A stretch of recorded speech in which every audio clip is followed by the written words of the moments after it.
Hi hello friends పల్లెటూర్లలో కందిపప్పు తయారు చేస్తుంటారు ఇసురు రాయితో. అది ఎలాగో చూద్దాం. ఇప్పుడు మీరు చూస్తారా?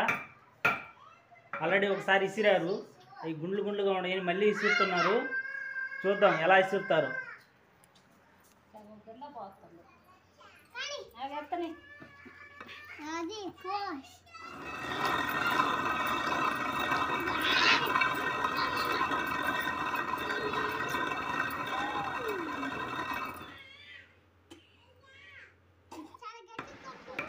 చూశారు కదా ఫ్రెండ్స్ ఎలా ఇసురుతున్నారో, అలా రాయి పైకి లేపి అందులో కంది బ్యాల్లో పోసేసి అలా ఇసురుతున్నారో చూడండి ఫ్రెండ్స్.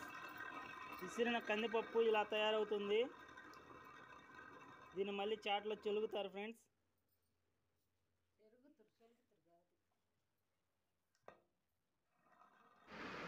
ఇదిగో ఫ్రెండ్స్, ఇటు పక్క ఇంతకుముందు ఒకసారి ఇసిరిన కందిపప్పు. ఈ కందిపప్పు చూడండి బాగా నాణ్యతగా ఉంటుంది, ఎటువంటి కల్తీ లేకుండా కార్బోహైడ్రేట్స్ అనేవి ఉంటాయి.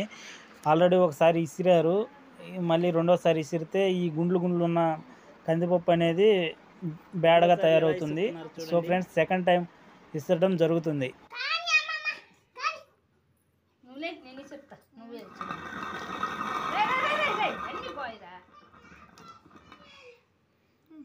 వాడికంతా జట్టు స్పీడ్ అయింది.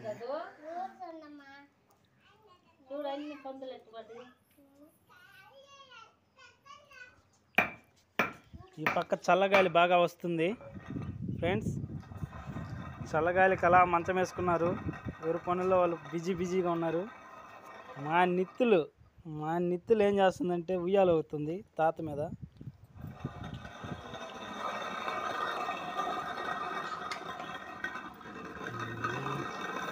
మీకు కందిపప్పు ఇష్టం ఉంటే ఫ్రెండ్స్ లైక్ చేయండి, షేర్ చేయండి, సబ్స్క్రైబ్ కూడా చేసుకోండి.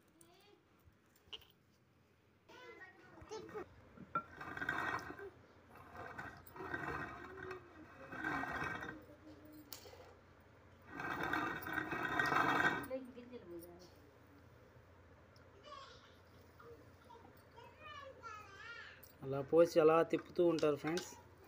తిప్పితే మనకు కందిపప్పు అనేది వస్తుంది. తర్వాత అవి చాటలోకి తీసుకొని చెరుగుతారు ఫ్రెండ్స్. తర్వాత చూపిస్తాను మీకు.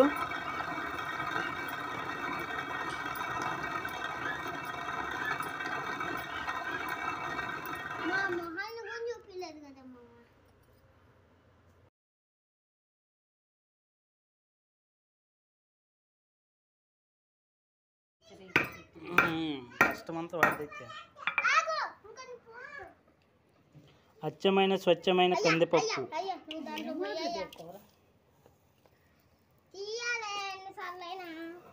ఆరోగ్యానికి ఎటువంటి కల్తీ లేని కందిపప్పు. ఇందులో ప్రోటీన్స్ ఉంటాయి, కార్బోహైడ్రేట్స్ ఉంటాయి, ఎక్కువ ఎనర్జీని ఇచ్చే ప్రోటీన్స్ ఎక్కువ ఉంటాయి. కాబట్టి ఒరిజినల్ కందిపప్పు చాలా మంచిది. మీరు కూడా మీకు తెలిస్తే కామెంట్ చేయండి. మా వాడు చూడండి కుస్తీ పడుతున్నాడు అమ్మమ్మతోటి. ఇలాంటి కందిపప్పు ఎక్కువ విలేజెస్లో చేస్తుంటారు, మీకు తెలిస్తే. అలా విసిరిన కందిపప్పుని తీసుకొని చేటలోకి తీసుకొని వాటిని బాగా చెలగాలి ఫ్రెండ్స్. ఆల్మోస్ట్ ఎక్కువ మంది విలేజెస్లోనే ఉంటారు కాబట్టి తెలిసే ఉంటుంది ఫ్రెండ్స్. అలా చెరుగుతూ ఉంటారు ఫ్రెండ్స్. చెరిగితే ఇంక బ్యాళ్ళు మనకు వస్తాయి అన్నమాట. ఆల్రెడీ ఇంతకుముందు చెరిగారు కాబట్టి పొట్టు ఎక్కువ ఉండదు. చూడండి ఫ్రెండ్స్, స్వచ్ఛమైన కంది బ్యాళ్ళు వచ్చేసాయి. వీటి వల్ల చాలా ఉపయోగాలు ఉంటాయి. ఎటువంటి కల్తీ అనేది ఉండదు వీటిల్లో. మనం మామూలుగా ప్యాకింగ్ చేసే కందిపప్పులో ఆల్మోస్ట్ స్టోర్ ఉండడానికి ఎక్కువ కల్తీలు జరుగుతుంటాయి. ఈ కందిపప్పు అనేది చాలా బాగుంటుంది. మీరు కూడా ఒకసారి ట్రై చేయండి. తినడానికి చాలా టేస్టీ కందిపప్పు. ఓకే ఫ్రెండ్స్, జై కిసాన్ జై జవాన్. Bye friends. ఓకే ఫ్రెండ్స్, విసిరిన కందిపప్పును మొత్తాన్ని ఒక డబ్బాకు పోసారు ఫ్రెండ్స్. ఇప్పుడు ఎలా ఉందో చూడండి ఫ్రెండ్స్.